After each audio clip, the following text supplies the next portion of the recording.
Siemano, siemandero. Wizyta na Bokserskiej w Megastorze. W Megastorze salonów muzycznych Riff przyniosła dużo różnych fajnych, ciekawych materiałów, których w ogóle nawet nie miałem zamiaru jakoś specjalnie kręcić, więc wyszły one na takim pełnym spontanie. Miałem trochę inne pomysły, a wyszło jak wyszło. I jednym z takich materiałów jest PGR, Polaków Gitarowe Rozmowy, które właśnie w tym momencie się odbywają z Juliuszem, no tak, nawet masz tutaj napisane, Juliusz, doradca klienta w salonach muzycznych Riff, ale powiem wam szczerze, że no tutaj gruba wiedza. Czyli tutaj na pewno jest to człowiek nieprzypadkowy na tym miejscu, ale opowiedz mi najpierw trochę tak, jak się twoja historia, ile masz lat, jak się twoja historia z gitarą, wiesz, takim słowem wstępu, jak to wygląda. Historia z gitarą była bardzo prosta. Chciałem grać przez całe życie, najpierw na perkusji, później na gitarze elektrycznej, później znowu na perkusji. Wobec tego, żeby połączyć obie te rzeczy, zacząłem od basu. Dzięki temu mam kontrolę i nad tym, i nad tym. Później zacząłem oczywiście grać na gitarze elektrycznej, a już w pracy poznałem trochę więcej instrumentów strunowych. Moja przygoda z pracą w sklepach muzycznych była stosunkowo długa, zanim tutaj przyszedłem. Rekrutowałem się do praktycznie każdego sklepu muzycznego w Warszawie z raczej słabymi skutkami. Być może to przez to, że wtedy jeszcze byłem studentem, uczniem. Dzisiaj już nie muszę, więc mogę pracować tutaj. Tu zajmuję się działem gitarowym. A to jest tak, że chciałeś pracować po prostu w sklepie muzycznym, że to jakaś, no bo to tak z tego wynika, że jak szukałeś tej drogi, to była jakaś taka twoja zajawka, żeby właśnie to robić? Ja chciałem być przede wszystkim gwiazdą rocka, ale no tak moja ciekawość odnośnie sprzętu gitarowego skutecznie nauczyła mnie absolutnie wszystkich specyfikacji. Kiedy zauważyłem, że wpadają mi one do głowy po prostu z musu, uznałem, że warto to jakoś przekuć. Wobec tego przed przyjściem do tego sklepu nauczyłem się specyfikacji wszystkich gitar, żeby móc łatwo sprzedać ją w dowolnym języku. Masz trochę tak podobną zajawkę jak ja, bo ja generalnie też całe życie spędziłem na czytaniu książek, magazynów, internetów i generalnie grzebaniu w speckach i w kombinowaniu, absolutnie. Wiesz, totalne wariactwo, wiesz, i też mi to wchodzi do głowy, wiesz, no, samo. Wiesz, łykam to jak gąbka, chociaż no, nie uważam się za osobę, która wie wszystko, nie, i cały czas, nawet dzisiaj, jak tutaj byłem, to wiesz, paru rzeczy się różnych ciekawych dowiedziałem. No powiem ci, że to, czyli naprawdę jesteś takim totalnie pasjonatem tego, który... Tak, ja jestem freakiem sprzętowym, absolutnie. Każda rzecz mnie interesuje, drobna, każdą rzecz chcę się nauczyć. A to są tylko w tym momencie gitary, czy też cały czas drążysz ten temat perkusyjny, czy nie wiem, znasz się też, nie wiem, na klawiszach? Nie do końca. Edukuję się w sprawach realizacji dźwięku, nagłośnień, natomiast nie jest to na takim poziomie jak moje ukochane gitary. A jaka była twoja pierwsza gitara? Moją pierwszą, łatwiej to powiem, moim pierwszym instrumentem był Squier Affinity PJ Bass w wersji z laurelem w białym kolorze. Jak to Affinity służył mi przez długie lata i brzmiał średnio, ale przesłużył mi bardzo długo i ta gitara do dzisiaj krąży wśród rąk moich znajomych, dobrze się sprawdzając. Moją pierwszą gitarą elektryczną był PRS Santana, kupiona już wtedy po 10 latach spędzonych na półce w sklepie muzycznym. Wiem, że ją kiedyś odzyskam. A czy w sensie, że było tak, że ona 10 lat wisiała na półce i na ciebie czekała w tym sklepie? Tak. Kupiłem ją w dniu promocji, kiedy była tuż obok wystawiony identyczny model już indonezyjski. Przetestowałem oba, koreański po prostu brzmiał mi lepiej, przyjechał ze mną do domu. A jak zdobywałeś to doświadczenie w takim razie? Z czego czerpałeś tą wiedzę, wiesz? Ja jestem potwornym samoukiem, jeżeli chodzi o gitary. Miałem tylko w życiu 2 lekcje gitary basowej, na które poszedłem po nagraniu pierwszego albumu, więc nie było to już było trochę za późno. Na nich dowiedziałem się po prostu, że nie umiem grać, więc nauczyłem się grać od nowa. Moje doświadczenie muzyczne wzięło się z tego powodu, że ja przez całe dzieciństwo chciałem grać, a pierwszy instrument otrzymałem dopiero w wieku 16 lat. Z tego miałem bardzo dużo czasu, kiedy mogłem go spędzić po prostu na książkach, dowiadując się później. No i przy okazji mój bas pierwszego dnia był niegrywalny. Po zawiezieniu go na ustawienie zdecydowałem, że muszę też się nauczyć, jak to zrobić samemu. Nie może tak być, żebym ja nie wiedział, co mam zrobić z gitarą. Bardzo szybko przekułem to w zarobek, ponieważ w technikum serwisowałem już gitary nawet obcym ludziom. Do Poważnie? dzisiaj wspominam, jak przyjechała do mnie paczka ze Stanów z Rickenbackerem, którego nawet niestety nie podłączyłem, bo nie zdawałem półrocza, ale naprawić go naprawiłem. Aha.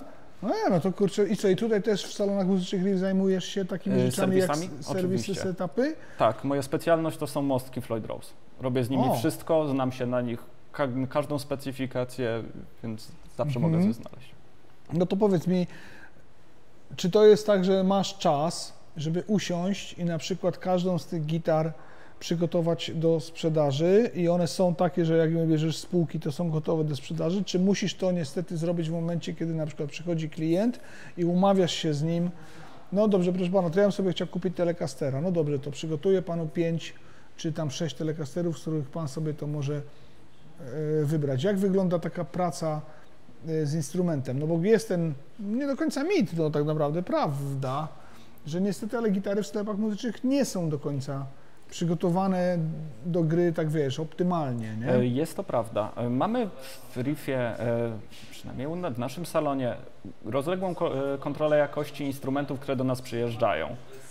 Każda dostawa jest u nas sprawdzana ze względu głównie na połączenia mechaniczne, lakiernictwo, działającą elektronikę, czy wszelkie inne takie rzeczy. No, sprawdzamy, czy gryf nie jest pofalowany. Zwykle takie, i to co, niezależnie czy na półkę, przez internet, czy do magazynu, każda z tych gitar przez nasze ręce musi przelecieć. Później Ale tak to jest naprawdę, robione tutaj, w każdym indywidualnym sklepie to jest robione, czy to jest robione? nie wiem. Nie wiesz tego. Nie Mówisz wiem. o Megastore w tym momencie Megastore, tutaj. tak, Megastore. Ja tylko raz byłem na zastępstwie na Placu Konstytucji, ale byłem na wieczorną zmianę. Nie tyczyło mnie wtedy jakiekolwiek ich sprawdzanie czy dostawy. Później tak naprawdę, czy jeżeli klient mi powie, że jest coś do zrobienia, robię to od razu. Ja zwykle zawsze sprawdzam na gryf przy sprzedaży gitary, czy jest wszystko w porządku, no bo to jest taka rzecz, która najczęściej może nam po prostu odjechać. Ale poza tym większość rzeczy jest robiona na życzenie, więc jeżeli ma klient życzenie, zapraszam, przygotuję gitarę. Ale to jest na przykład właśnie tak jak powiedziałem, że nie wiem, umawiasz się z klientem na ogranie jakichś tam, nie wiem, Telecasterów i przygotowujesz tak super do sprzedaży te Telecastery? Nie muszę, nawet nie muszę. Trzymamy je na tyle według mnie poprawnych warunkach, że te gitary nadają się spokojnie do testów. Nie trzymamy instrumentów z krzywymi gryfami, po prostu oddajemy je na reklamację. Albo je regulujemy, więc instrumenty są wyregulowane u nas pobieżnie. Jeżeli ktoś by miał specjalne życzenie odnośnie serwisu, robimy to na miejscu. Zależy jak to jest długie, czasami może to zająć jeden dzień w przypadku jakiegoś właśnie Floyda, czasami zrobię to w 5 minut. Żeby przygotować instrument Oczywiście. do sprzedaży. A jak dbacie w takim razie na przykład o wilgotność, o temperaturę? No bo jest tutaj bardzo duża powierzchnia tego sklepu. Mamy tutaj ogromną przestrzeń i jeszcze przy okazji 2 piętra. Dział gitarowy jest zlokalizowany w pewnego rodzaju piwnicy, albo przynajmniej półpiwnicy. Tutaj mamy odpowiednią armię nawilżaczy, jak z Doktora Who. Kto oglądał, ten łatwo pozna te roboty, które dbają nam o wilgotność. Mamy całkowicie pobadanych hygrometrami przestrzeń, poza tylko działem gitarowym, także nasz magazyn ma kontrolowaną wilgotność i tam po prostu utrzymujemy odpowiedni poziom. Co do utrzymywania temperatury, mamy klimatyzację i ogrzewanie. A ta klimatyzacja nie wysusza tego powietrza, W zależności od sezonu potrafimy się nalatać nawet 2 razy dziennie po konewce do każdego nawilżacza, więc to tylko jest od zależności, czy jest coś tak źle, natomiast raczej nasze nawilżacze nie pracują na najwyższym trybie, nie muszą. Jaką wilgotność utrzymujecie? Standardowo trzymamy około 40%, to jest taki nasz najbezpieczniejszy zakres, 40-45%. Mało, to tak 45 to taka jest dolna granica tak naprawdę, więc tak do tego 40, do 50 nie dobijacie, tak? W zależności od sezonu tak naprawdę. Teraz powinniśmy już dobić na 50. No ale jest to kontrolowane w jakimś tam sensie, czyli... Jest to znacząca część naszej roboty, szczególnie w sezonie zimowym czy też grzewczym. Co Cię zaskoczyło, jak zacząłeś pracować w sklepie muzycznym? Czyli wiesz, no bo miałeś to marzenie, że chciałeś to robić, nie wiem, miałeś jakiś tam, no pewnie chodziłeś do sklepów muzycznych, podpatrywałeś tych wszystkich pracowników, no i miałeś jakieś tam wyobrażenie, więc jakie miałeś to wyobrażenie, a z czym się skonfrontowałeś? No opowiedz o takich, wiesz, o początkach tej pracy. Moje początki były stosunkowo lekkie, ze względu na to, że ja ogólnie lubię rozmawiać z ludźmi, dobrze rozmawiam z ludźmi, więc wyjście do klienta było dla mnie bardzo łatwe, nie musiałem pokonywać tej bariery. Tak samo znałem już się na sprzęcie, więc potrafiłem sobie poradzić już z każdym pytaniem, wobec tego sama sprzedaż szła mi od razu. Natomiast obowiązków mamy sporo więcej, poza zamówieniami, samą kontrolą, obowiązkami sklepu, czy też na przykład lwią częścią zamówień internetowych, które my wysyłamy nawet czasami jako cała sieć. No jest tego sporo, wręcz czasami nawet dochodzi to już do wręcz jakby takiego jak się nazywa? Przepakowanie paczek. Trochę działamy czasami nawet jak centrum logistyczne. Z jednej dostawy wysyłamy ją Znaczy na przykład większą przychodzi ilość. duże pudło 4 fenderów, musicie je wyjąć, przepakować, każdy sprawdzić, i wysłać zapakować dopiero jeszcze raz jeden i dopiero tam, wysłać. drugi tu, tutaj 4 do tego sklepu. Więc to najbardziej zaskoczyło mnie, że ja tutaj wbrew pozorom nie sprzedaję jakoś dużo. Nie mam czasu na takie sprzedawanie, ponieważ musimy się dzielić obowiązkami. Znaczy to jest też chyba specyfika tego, co się po prostu dzieje, że większość ludzi w tym momencie jednak zamiast przychodzić do sklepów, to kupuje to internetowo, jak się nie podoba, to odsyłają i tak dalej, więc to jest pewnego specyfika rynku i specyfika tych klientów, którzy w tym momencie są, wiesz, którzy kupują te instrumenty i to się na pewno zmieniło, jeśli w stosunku do tego, że ja pracowałem w sklepie muzycznym, tak, kiedyś, to były tłumy, które przychodziły do tych sklepów, to wiesz, nic wtedy się nie wysyłało. Tam wtedy w ogóle nie było żadnych wysyłkowych sprzedaży, nie było internetu, jak ja pracowałem w sklepach muzycznych, więc to się bardzo zmieniło i teraz rzeczywiście sklepy muzyczne są takimi miejscami, które są ciche, odludne w większości przypadków, nie? Bardziej chyba jest u nas więcej oglądania, a później zakupy internetowe. A nie jest też na przykład tak, że ludzie, wiesz, przychodzą, oglądają u was, a potem gdzieś tak szukają, a gdzieś tam 50 zł, 40 zł taniej. No bo umówmy się, jeżeli przychodzą, no to twoim obowiązkiem jest, wchodzę do sklepu, twoim obowiązkiem jest podejście do mnie. Nasz pan, on ma... Wiesz, rozmawianie, mając wiedzę, dzielisz się tą wiedzą, wiesz, masz w głowie, że ten człowiek i tak może wyjdzie i będzie szukał tego, wiesz, w Singapurze, nie? Czy to trochę, wiesz, nie boli z jednej strony i też myślisz, jakie jest przełożenie tego, że ta twoja wiedza potrafi zrobić to, że jednak może kupią to w internecie, ale kupią to w RIF-ie, czyli na ile to, masz jakieś takie, myślałeś o tym w ten sposób?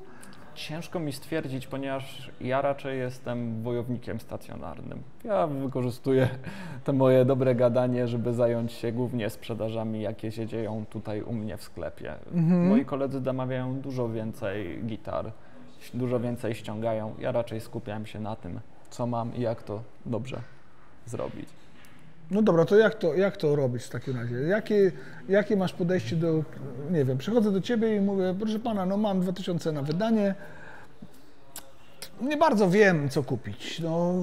A to już pomogę. No to dobra. Nawet nie muszę wiedzieć o tych 2000. Nie jest mi to ani trochę potrzebne. No dobra, no to robimy symulację. A z przyjemnością. Dzień dobry, proszę pana, chciałem kupić gitarę. Dzień dobry. Jaki rodzaj gitary pana interesuje? Albo jaką muzykę pan gra? No nie wiem, trochę tak rockowo, może blues, może... No metal to nie. Super. W tym wypadku będzie to na pewno gitara elektryczna. Czy jest to pana pierwsza gitara elektryczna? No tak. Trzeba będzie się wyposażyć jeszcze dodatkowo wzmacniacz. A po co? Czy pan gra na innych instrumentach? Nie. Grałem troszkę kiedyś na pudle, no chciałem do tego wrócić. Dobra. To do rockowych, bluesowych najlepszym podejściem byłyby elektryki takie jak, powiedzmy tutaj, pokażę, w odpowiednim budżecie. Ja zaczynam zawsze od najprostszej sprawy. Ale dlaczego ten wzmacniacz? Po co mi ten wzmacniacz? Ja chcę grać na słuchawkach w domu. Nie ma problemu, posiadamy wzmacniacze słuchawkowe.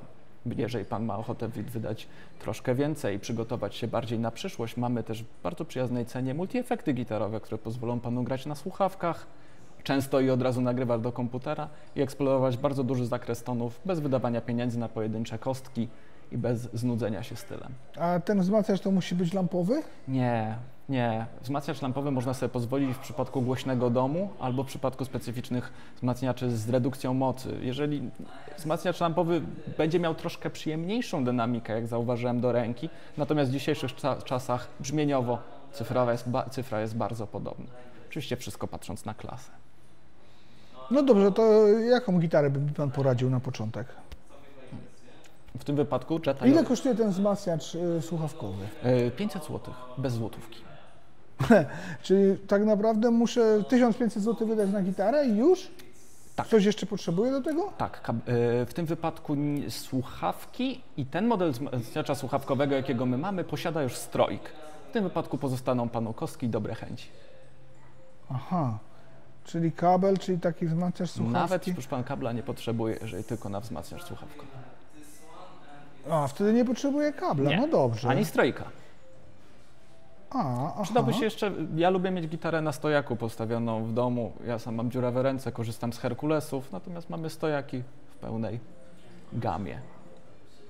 No dobrze, to ile w takim razie? To ile mi zostaje na gitarę? No dobrze, te wszystkie peryferia, no nie myślałem o tym, myślałem, że to kupię sobie po prostu gitarę. No tak, ale ma Pan rację, no oni wszyscy grają rzeczywiście na... No tak, no grają na wzmacniaczach, tak, no słyszałem, rzeczywiście. Kolega też grał kiedyś na basie i też no, miał takiego Eltrona starego. To ile na tą gitarę mi zostanie? Na tą gitarę... A nie mogę tego podpiąć właśnie do jakiegoś takiego zestawu audio? Można ją podpiąć do tego zestawu audio, właśnie tylko będzie Panu potrzebne coś o nazwie przedwzmacniacz.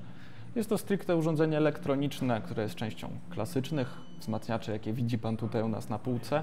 Ono zajmuje się tworzeniem dźwięku, tworzeniem tonu, nadawaniem mu przesteru, wszelkich efektów. W wzmacniaczu jest jeszcze druga część elektroniczna, mówię oczywiście pobieżnie, jestem z wykształcenia mechatronikiem, ale będę mówił pobieżnie, tak zwana końcówka mocy. Jest to stricte ten wzmacniacz, który nam to robi głośno na głośnik.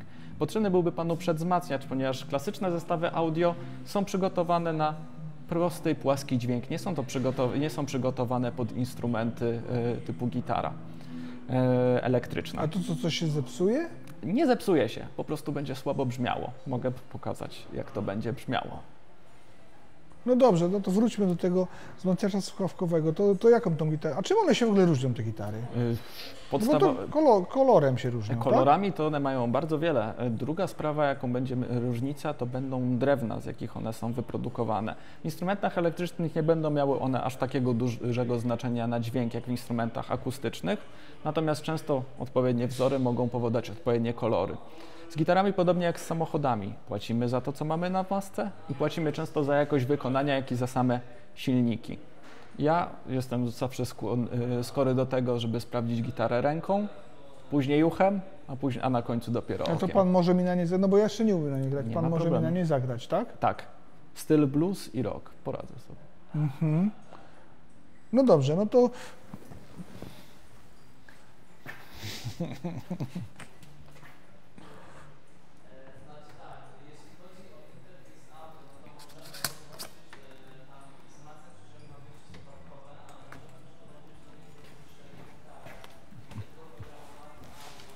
To powiedzmy, że podobają mi się te dwie gitary. Czym one się od siebie różnią? W tym wypadku drewna będą dokładnie takie same. Oba Fendery, oba robione w Meksyku. Mają gryfy z tego samego materiału. Jest to tył z klonu, podstrunica z laurela, z identyczną specyfikacją wielkościową, jak i progową. Różnica będzie występowała na główkach, w tym wypadku też na kluczach. Mamy tutaj klucze tak zwane vintage. Łatwiej się w nich trochę zmienia struny i przypominają klucze basowe. A Wy zmieniacie tutaj te struny? Pan umie to robić, tak? Tak, we wszelkim rozmiarze. Czyli jak już kupię, to te struny, co to w ramach gwarancji to jest? Jak to jest? Jest to oddzielny serwis, oddzielnie płatna usługa. Natomiast jeżeli w tej gitarze struny byłyby już naprawdę w fatalnym stanie, pomożemy. A te są jeszcze dobre?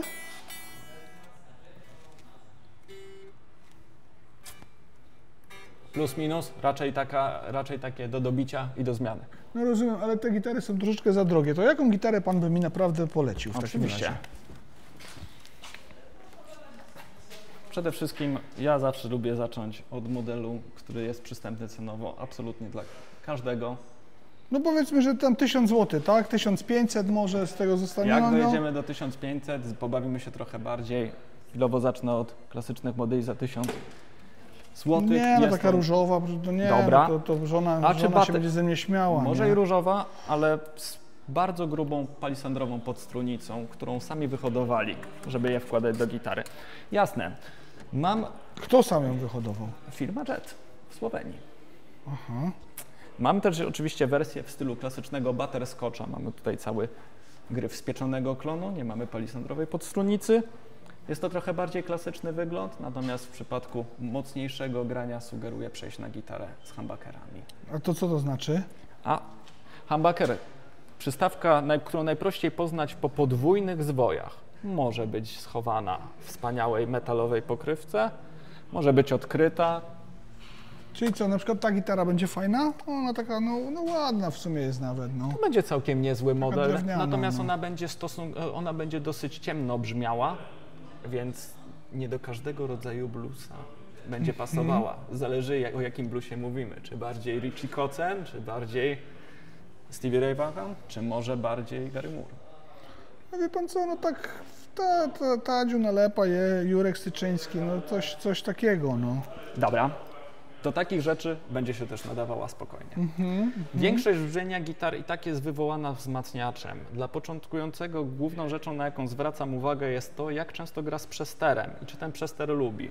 Jeżeli jest metalowcem, szukam mu humbuckera przy mostku zawsze oraz też każę mu, żeby na to zwracał uwagę, dlaczego w przyszłości nie trafi na minę. W przypadku graczy mniej zainteresowanych samą grą z przesterem, często mogę sobie pozwolić na polecenie gitary z 3 singlami, natomiast nie jest to najłatwiejszy instrument dla początkujących, natomiast zwykle ceny spowodowały takich instrumentów, że wszyscy grają na singlach. No dobrze, proszę pana, a czym się różni na przykład taka gitara za 739 zł od, tutaj widziałem, taka sama gitara to jest przecież, dokładnie identyczna. No, Bardzo, bardzo blisko. no nie wiem, od tej na przykład za 9, dlaczego ta kosztuje 9000, a tamta kosztuje 800 Już zł? pokazuję. Po pierwsze jest to Fender, więc mamy tutaj najbardziej znaną firmę gitarową chyba na świecie. Tam mamy instrument firmy Bijou. Jest to nasza marka własna. Nie jesteśmy aż tak znani jak Fender. Szkoda. W tym jest to instrument przystosowany już do gracza bardzo zaawansowanego. Będzie się różnił innym profilem gryfu. Dla początkującego nie będzie to miało znaczenia, ale zależy kto co bardziej lubi. Jesteśmy wyposażeni w blokowane klucze. Jesteśmy wyposażeni w bezszumową elektronikę, w trochę innym układzie i z dodatkowymi bajerami, takie jak rozpinanie jej. Mostek jest tutaj na 2 punktach zamiast na 6 śrubach z pełnymi siodełkami, trochę Nie, to bardziej wszystko, ruchliwy. to pan za dużo, to wszystko to jest za dużo wiedzy. To wie pan co, to niech mi pan po prostu powie, którą gitarę mam kupić. Wszystkie.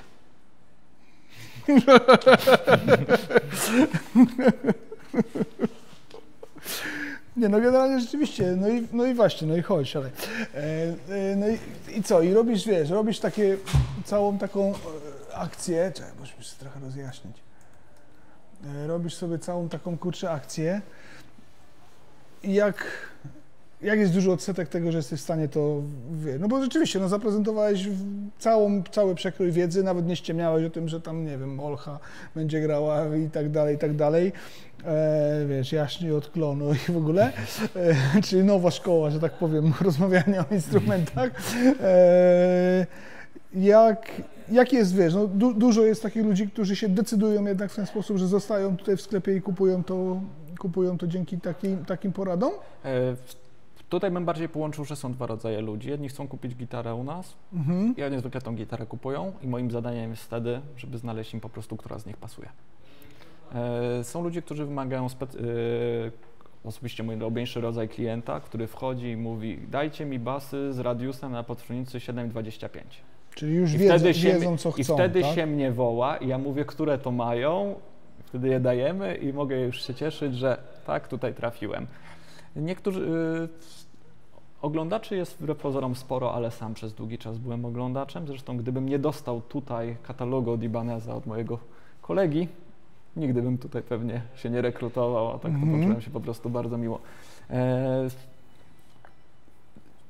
Powiem tak, no, po roku wytworzył mi się już pewnego rodzaju zmysł, że jeżeli ja już widzę człowieka zdecydowanego po prostu, to wiem, że to będzie tutaj.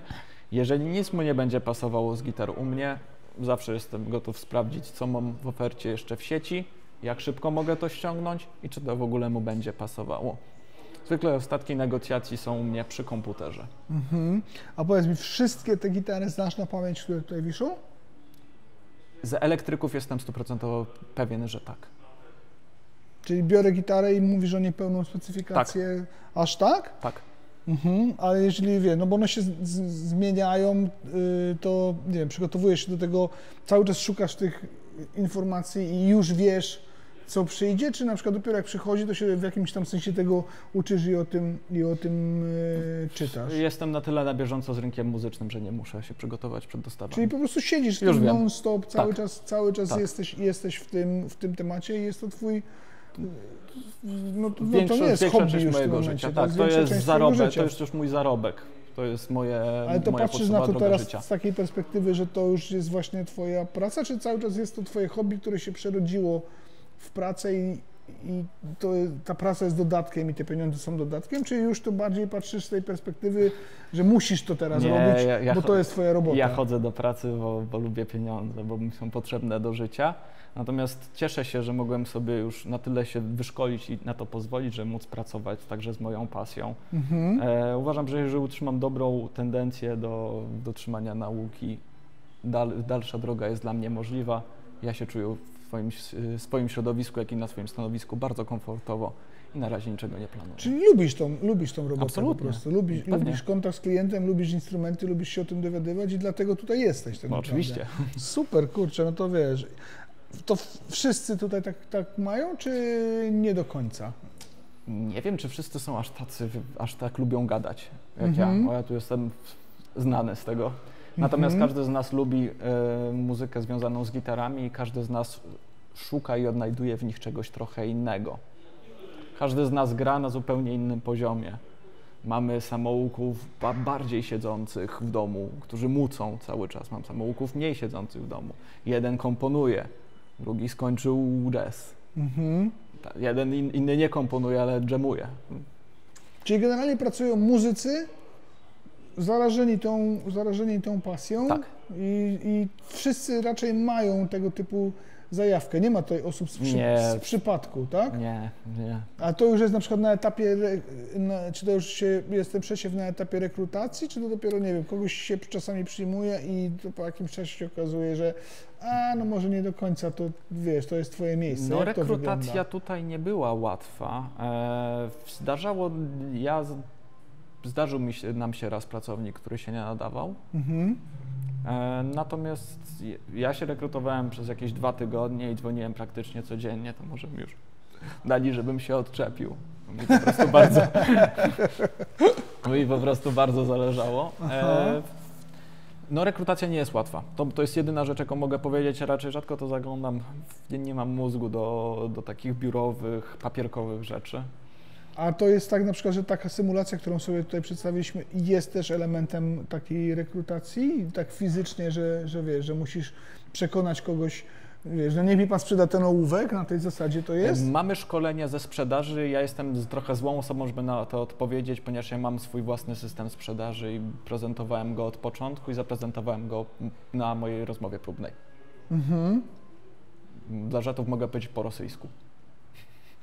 Czyli jest takie coś, że na tej rozmowie jest nie wiem. Czy ty to tylko? Ja mówiłem, bo ja byłem przygotowany. Mi bardzo zależało, więc ja byłem od razu przygotowany. Podchodzimy do ścianki i ja się odpalam. Aha, no rozumiem. A na przykład takie szkolenia są często? Wiesz, jak wygląda właśnie na przykład taki system szkoleń, jeśli już jesteś pracownikiem, to jak się to prezentuje? Czego was uczą?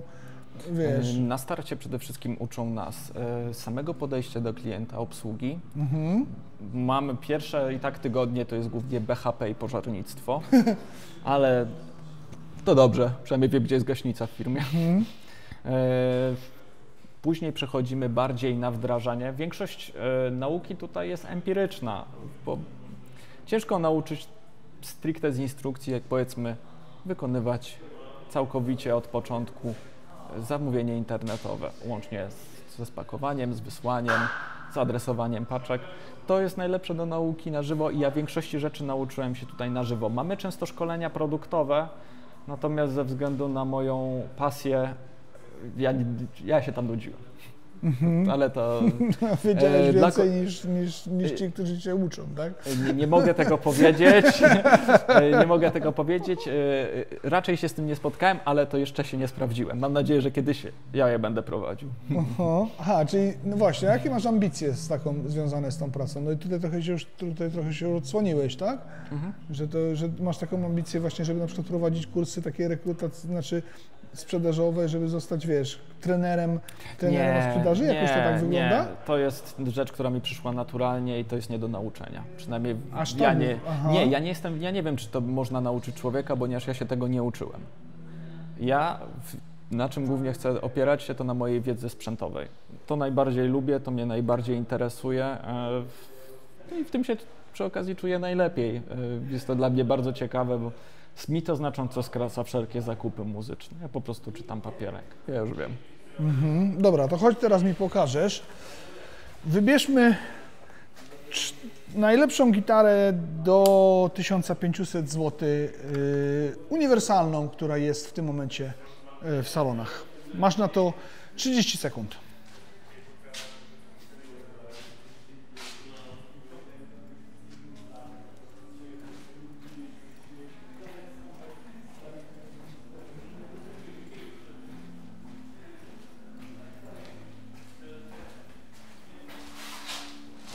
Największą uniwersalność da nam definitywnie ten model Ibaneza Gio. Ma wajchę, znaczy mostek tremolo, natomiast nie zachęcam jeszcze na start do wajchowania. Układ przystawek to tak zwane HSH, humbucker, single humbucker. Znaczy, do rocka do siania, reszta środkowych położeń jest ich aż 5, do funku do czystego grania, gryf z przyjemnością sprawdzi się w bluesie. Gitara jest ogólnie od wszystkiego. Ile kosztuje? 1299 zł. Czyli całkiem spoko cena. Ibanezy są znane też stosunkowo cienkich gryfów, więc często początkujący dużo łatwiej sobie poradzą z tym niż z jakąś wielką bułą. Tym bardziej gracze, którzy chcą przejść z gitary klasycznej, docenią kształt, który nawiązuje do klasyka. Znaczy całkiem szeroki wąski. Mamy 2500 zł i musimy kupić gitarę elektryczną. Zapraszam. Pozwolę sobie wyskoczyć stówkę poza budżet i mnie to nie boli, bo mam coś naprawdę specjalnego. Nie, to na pewno coś tam spuścicie, nie? Są jakieś rabaty, nie? Rabat Xantyp działa. Xantyp działa. Aplikacja działa. Korona. Przepraszam. Korona. Korona Modern S Plus. Całkowicie wyposażone wiosło na całe życie. Aż tak? Tak, aż tak. Blokowane klucze ze zmienną wysokością. Zero dodatkowego tarcia. Gryf przypominający najbardziej Fendera. Jest to troszkę węższy, z identycznym jak Fender radiusem, cały z pieczonego klonu. Progi ze stali nierdzewnej. Wypolerowane. Są tutaj progi narrow tall, więc nawet osoby z grubszymi paluszkami wszędzie się zmieszczą.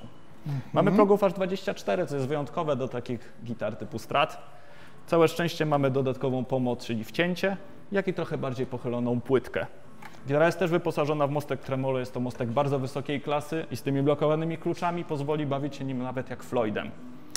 Na elektronikę mamy tutaj dwa humbuckery od Korony Atomic, są to humbuckery Alnico, jeżeli chodzi o brzmienie stosunkowo jasne i klarowne. Tak naprawdę do wszelkiego stylu ja uwielbiam je do trashu, ponieważ bardzo dobrze oddają każde uderzenie kostką w szybszym graniu. Mamy tutaj aż 10 opcji brzmieniowych, od wszelkich rozpięć, poprzez nawet i zmniejszenie mocy w humbuckerze mostkowym, która naprawdę działa.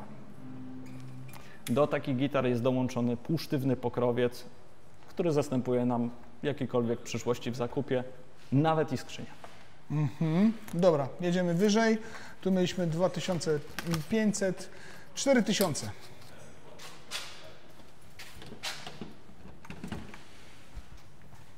I w czym ta gitara będzie lepsza od tej za te 2,5? Skoro ona już ma wszystko i jest na całe życie. No i to jest właśnie pytanie, znaczy to jest właśnie sprawa, nie do końca będzie więcej. Teraz już bardziej zmienimy na troszkę inny instrument. No ładniejszy, na pewno ciekawszy wizualnie, Ibanez niezwykły biały i tak dalej. Korony są bardzo takie minimalistyczne. No tak. Ja to bardzo lubię, więc Ibanez seria S standard, ale ten wyższy standard, zaraz o tym powiem. Też ma pieczony gryf. Korpus esek jest niesamowicie płaski i bardzo lekki. Szczególnie lubią go osoby, czy to z większym brzuszkiem, czy to z bardzo mniejszym, czy to z dużo mniejszym. Dlaczego spojrzałeś na mnie? Ale nigdy w życiu. Ja zawsze muszę wypiąć swój do grania. Przystawki. Mamy tutaj już, jesteśmy całkowicie już tutaj wyposażeni w zestaw od DiMarzio najbardziej znanych ibanezowych przystawek, czyli Tone Zone, True Velvet i Air Norton. Brzmieniowo raczej mocny Alnico do rocka, bardzo delikatny singiel, stosunkowo płaska gryfowa przystawka, idealna do szybszej gry, do czego raczej są zawsze stworzone Ibanezy. Mamy tutaj niesamowicie dobre docięcie All Access do najwyższych progów i doskonały mostek Edge 02, który w swojej klasie cenowej absolutnie deklasuje konkurencję tym, jak bardzo jest on ruchliwy i chce robić flatery. Mamy dyszkę. I w czym ta gitara będzie lepsza od tej za te 5000?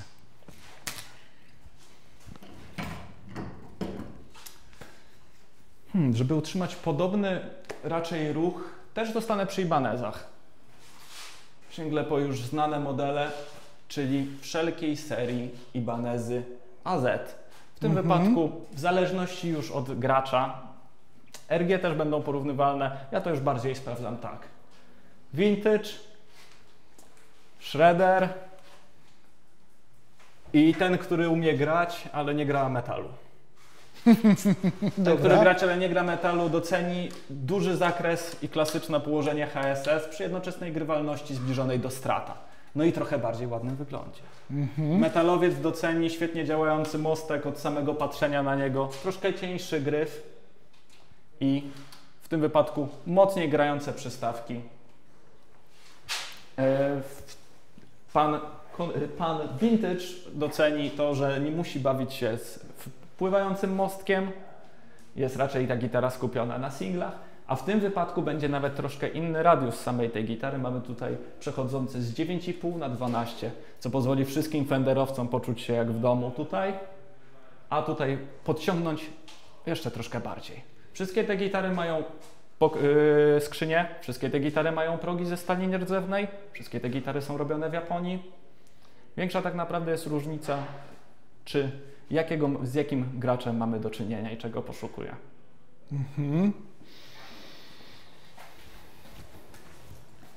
Słuchajcie, jak dla mnie to chyba dlatego, żeby się trochę dowiedzieć czegoś od Juliusza, to warto przyjść na bokserską i sobie z nim po prostu pogadać, bo no, udowodnił w dość szybki sposób, że się konkretnie zna na tym, co robi. Siadaj, chodź, jeszcze chwilę cię tutaj wymagluję, może z trochę innych tematów. Aczkolwiek no, rzeczywiście nie da się ukryć, no, że wiesz, o czym mówisz. Nie ma chyba, wiesz, nie próbowałem cię jakoś też tam specjalnie zaginać w jakichkolwiek kwestiach. Zapraszam. Aczkolwiek też, wiesz, no zrobiliśmy też taki przelot, że uwypukliłeś pewnego rodzaju rzeczy, które są ważne dla klienta i rzeczywiście zwrócił uwagę na te rzeczy, na które się patrzy, jeśli się wybiera instrument. Co byś powiedział, że jest najważniejszą rzeczą i najważniejszym kryterium wyboru, jakbyś musiał wybrać z tych wszystkich rzeczy, o których rozmawialiśmy, tak? To co byś powiedział, że jest taką najważniejszą kryterium wyboru dla gitarzysty rozpoczynającego przygodę i nieświadomego? Rozpoczynającego przygodę nieświadomego. Tutaj będzie troszkę większa różnica, bo ja uważam, że najważniejszą częścią w gitarze jest zawsze gryf. Bo to dotykamy najczęściej, to powoduje nam całą zmianę techniki lewej ręki.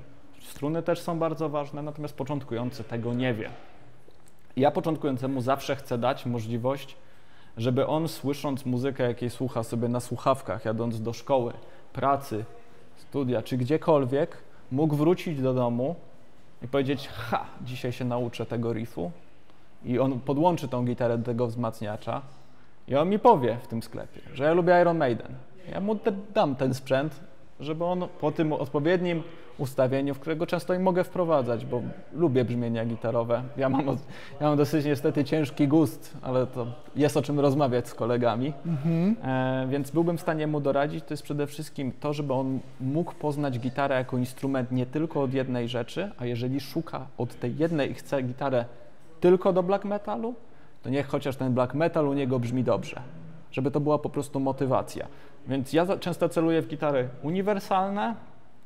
Zwykle jestem akurat ograniczony ceną, ale no nie można mieć wszystkiego, więc ja zawsze celuję w uniwersalność gitary i dopasowanie chociaż do stylów muzycznych, które dana osoba lubi grać.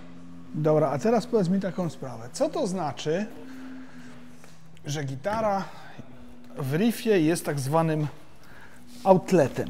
To jest gitara, którą, nie wiem, ona jest popsuta, ona ma jakieś wady, ktoś ją kupił i odesłał i już nie wiesz, no nie jest nowa, bo nie wiem, ma rysy. Co oznacza taka magiczna zielona kosteczka zamiast pomarańczowej, outlet, i na przykład tutaj mamy 5800 na 4800. No to przede wszystkim gruba obniżka. Tak, oznacza to, co z tą gitarą jest nie tak? A to już mówię, co jest z nią nie tak. Mieliśmy wyprzedaż w Wielkanoc. Bardzo taką, no cenowo dosyć właśnie z mocnymi obniżkami. Po prostu Goldfoil się nie sprzedał. Został na tej cenie. Dla klientów w większości, przynajmniej w Megastorze, jest tak, że outlety są to po prostu produkty, które się nie sprzedały z wyprzedaży. Tak jak teraz bardzo dużo nasza Fenderowa ścianka, czy parę innych, na przykład vintage'ów. To są w większości gitary, które nie sprzedały się na wyprzedaży. Często zdarzają się gitary, które stoją dużo na półce, natomiast po jednej akcji z połamaną takaminą, która stała miesiąc, przestaliśmy się bawić już w sprzedaż instrumentów, nawet z jakimiś wadami, przynajmniej tutaj. Natomiast dla jakiegokolwiek klienta my jesteśmy poinformowani, czemu dany instrument na outlecie jest. Proszę się pytać doradców. Czyli to różne tego są przyczyny, ale nie są to gitary, które są popsute. Jeżeli by to była gitara popsuta, informujemy o tym na starcie. To jest od razu, to jest pierwsza w ogóle część rozmowy. W tym wypadku nie mamy tego zepsucia, mamy tylko obniżkę, która się trochę utrzymuje. Ceny. No powiem Ci, że ładna ta gitarka jest. Chyba wszystko wiemy tak naprawdę, więc zrobimy sobie teraz odskocznie sobie teraz, proszę Pana, zrobimy od gitar. I chodź mi pokażesz, czym jeździsz. Muszę się tylko muszę pójść po kluczyki. A nie musisz tego odpalać chyba. No bez przesady, nie będziemy robić hałasu. Przy okazji też ocieplimy sobie.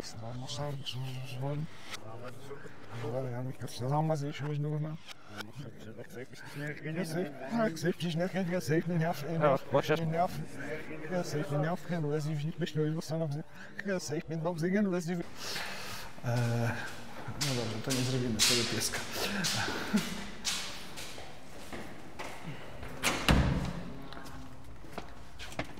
Na pewno nasz wizerunek ociepla parking. Aha, czekaj, bo parking to na razie mam ocieplony w świetle straszliwie. Dobra, jesteśmy. Na pewno nasz wizerunek ociepla ogromny parking. Dojazdy, niektórzy mówią, że są tragiczne, niektórzy mówią, że są dobre. Z Łodzi rewelacyjny. Przede wszystkim, tu mamy zjazd z autostrady, tam mamy pętlę autobusową, która dowiezie nas w dowolne miejsce na Mokotowie, gdzie każda z nich zahaczy o metro. Dojazdowo nie jest wcale źle. Ja personalnie przejeżdżam całkowicie trasę jednego autobusu z domu tutaj w 25 minut.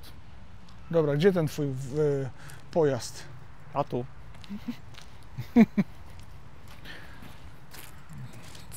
To jest wehikuł do szybkiej jazdy. Ma siodełko, więc gwarantuję, że nikt na ulicy nie bierze mnie na poważnie. To bardzo przydatna sprawa. Ogólnie jeździ w każdą pogodę i ma disco światełka na dole. Nie będę mówił, ile jeździ. Nie mogę na takie pytania odpowiadać. Nie chcesz dostać mandatu, rozumiem, Tak, tak? ale mogę powiedzieć, że jeździ bardzo przyjaźnie. Mhm. Dobra. No to tyle. Dziękujemy bardzo serdecznie. Strzałeczka. Było bardzo miło.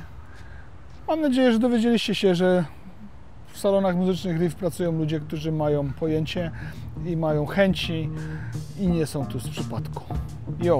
Dziękuję patronom, dziękuję wszystkim za lajki i takie tam różne inne.